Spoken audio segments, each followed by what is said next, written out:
Ok, số sấy bảo vệ ở cái này chẳng ngày nó nhom trong và hai nhom vì là biết nông ca pra bọn bên nhà ván nó là bọn và bộ bus. Ok, chẳng nên chỉ mình cá process nông caធ្វើការប្រតិបត្តិការនៃការបញ្ញាឲ្យបានអូខេអញ្ចឹងជំនាញទី1គឺយើងត្រូវបង្កើតប្រភេទអីវ៉ាន់សិនអញ្ចឹងខ្ញុំចូលប្រព័ន្ធយើងមកអូខេចឹងនេះជាប្រព័ន្ធនឹងការលក់សម្បត្តិឡានក្រុងក៏ដូចជាបញ្ញាអីវ៉ាន់ចឹងក្នុងហ្នឹងបើសិនជាយើងចង់បដូរភាសាខ្ញុំយើងអាចបដូរភាសាបានឥឡូវខ្ញុំបដូរភាសាខ្មែរចឹងជំនាញដំបូងយើងត្រូវបង្កើតប្រភេទអីវ៉ាន់សិនចឹងរបៀបបង្កើតប្រភេទអីវ៉ាន់យើងចូលកំណត់យើងចូលផ្ញើកញ្ចប់អីវ៉ាន់យើងចូលប្រភេទអីវ៉ាន់អូខេចឹងក្នុងហ្នឹងយើងចុចបន្ថែមប្រភេទអីវ៉ាន់មកនេះគឺជាឈ្មោះប្រភេទអីវ៉ាន់ដែលយើងចង់កំណត់ចឹងឧទាហរណ៍ខ្ញុំងាយយល់ខ្ញុំដាក់កញ្ចប់ទូទៅអូខេកន្លែងនេះខ្ញុំចង់ឲ្យវាជា default លំនាំដើមយើងបើកមកចឹងក្នុងការកំណត់ប្រភេទគឺយើងអាចកំណត់បាន3 4ប្រភេទអានេះយើងកំណត់$1 1 ម៉ែត្រគូបឆាយបាន$ចឹងទៅអានេះទម្ងន់1គីឡូឆាយបាន$ចឹងទៅណាអានេះកំណត់អានេះឆាយតាមតម្លៃនៃអីវ៉ាន់ជាក់ស្ដែងទៅឧទាហរណ៍ណាចឹងខ្ញុំសូមកន្លែងនេះខ្ញុំដាក់ order អូខេខ្ញុំ tick យក order ហើយកន្លែងនេះគឺជាតម្លៃគោលអញ្ចឹងឧទាហរណ៍ខ្ញុំដាក់$1ឆាយចាប់ពី$1ទៅណាខ្ញុំចុចរក្សាអូខេបន្ទាប់ពីខ្ញុំកំណត់ប្រភេទអីវ៉ាន់រួចហើយអញ្ចឹងយើងចូលអូខេការទទួលបញ្ញាពីអតិថិជនមកណាអញ្ចឹងការទទួលបញ្ញាយើងចូលដឹកជញ្ជូនយើងចូលទទួលបញ្ញា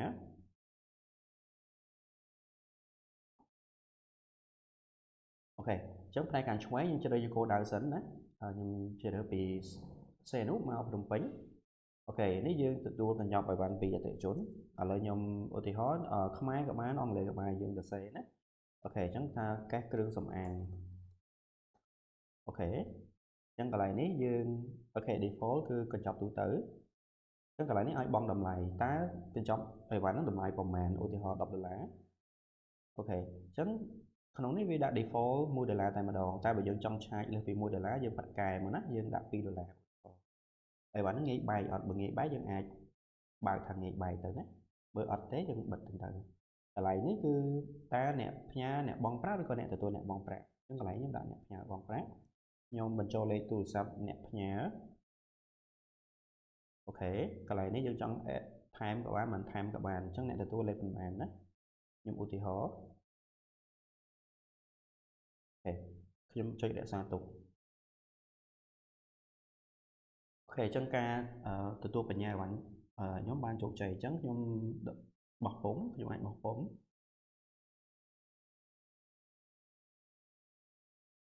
អូខេពេលដែលចុចបោះពុម្ពគឺវាមានទ្រង់ទ្រាយបែបនេះអញ្ចឹងនេះគឺជាបង្កាន់ដៃផ្ញើអីវ៉ាន់អានេះយើងអាច print ទៅឲ្យអតិថិជនហើយមួយសន្លឹកទៀតអានេះជាអឺ invoice ដែលយើងត្រូវបិទនៅលើកញ្ចប់អីវ៉ាន់របស់យើងណាគឺយើង print ពេលដែល print មកយើងចេញ2មួយឲ្យអតិថិជនមួយនេះយើងបិទនៅលើកញ្ចប់អីវ៉ាន់អូខេអូខេអញ្ចឹងខ្ញុំអាចសុំផ្ញើមកកញ្ចប់ទៀតទៅអូខេខ្ញុំដាក់ម៉ូតូកន្លែងនេះអូខេយកដដែលមកខ្ញុំដាក់ថា$1000អញ្ចឹងតម្លៃផ្ញើខ្ញុំដាក់$10ខ្ញុំដាក់ងាយបែកកន្លែងនេះខ្ញុំបដូរទៅអ្នកទទួលជាអ្នកទទួលជាអ្នកបង់ប្រាក់អូខេខ្ញុំដាក់លេខទូរស័ព្ទ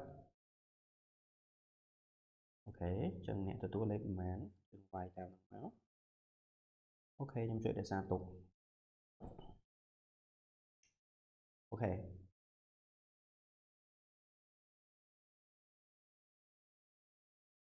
អូខេអញ្ចឹងបន្ទាប់ពីយើងទទួលបានកញ្ចប់អីវ៉ាន់ហើយយើង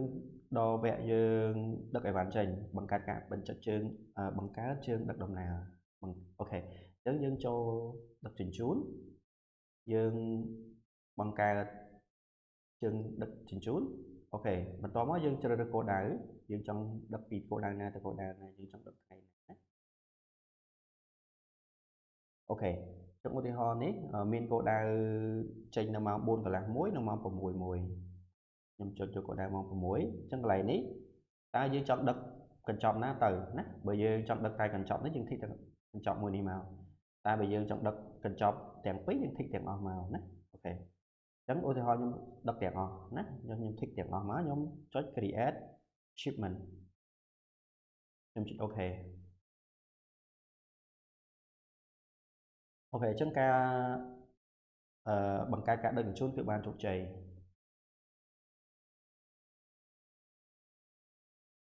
Ok chẳng bắt đầuពីយើងមិញហ្នឹងយើងបានដឹកអីវ៉ាន់ចេញហើយអញ្ចឹងនៅពេលណាដែលអីវ៉ាន់បានទៅដល់គោលដៅអញ្ចឹងអ្នកសាខាចុងទីមកជារៀងទៀតហ្នឹងគាត់អាចមកសម្គាល់ថាអីវ៉ាន់បានទៅដល់គោលដៅអូខេអញ្ចឹងមិញហ្នឹងយើងបង្កើតការដឹកជញ្ជូនមួយតែកន្លែងហ្នឹងដោយសារតែនេះវាស្ថានភាព dispatch មានតែកំពុងដឹកជញ្ជូនអញ្ចឹងកន្លែងនេះនៅពេលណាទៅដល់សាខាគោលដៅចុងទីហ្នឹងនឹងមានពាក្យមួយដាក់ថាសម្គាល់ថាបានដឹកជញ្ជូនរួចរាល់ណាតែដោយសារនេះខ្ញុំតំបង្កើតមកអញ្ចឹងយើងអត់ទាន់មានប៊ូតុងចុចទេអញ្ចឹងខ្ញុំសូម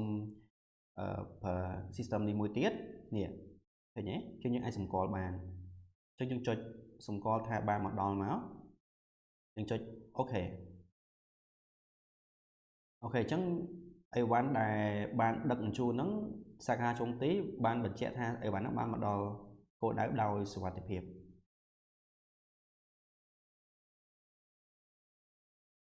អូខេអញ្ចឹងជំនាញទី5អញ្ចឹងរបៀបមើលបញ្ជីអីវ៉ាន់យើងអាចមើលកញ្ចប់ដែលយើងបានបង្កើតការដឹកជញ្ជូនឬក៏បញ្ជីអីវ៉ាន់ហ្នឹងយើងចូលដឹកជញ្ជូនយើងមើលបញ្ជីអីវ៉ាន់អូខេកន្លែងនេះគឺជាផ្ទាំងដែលយើង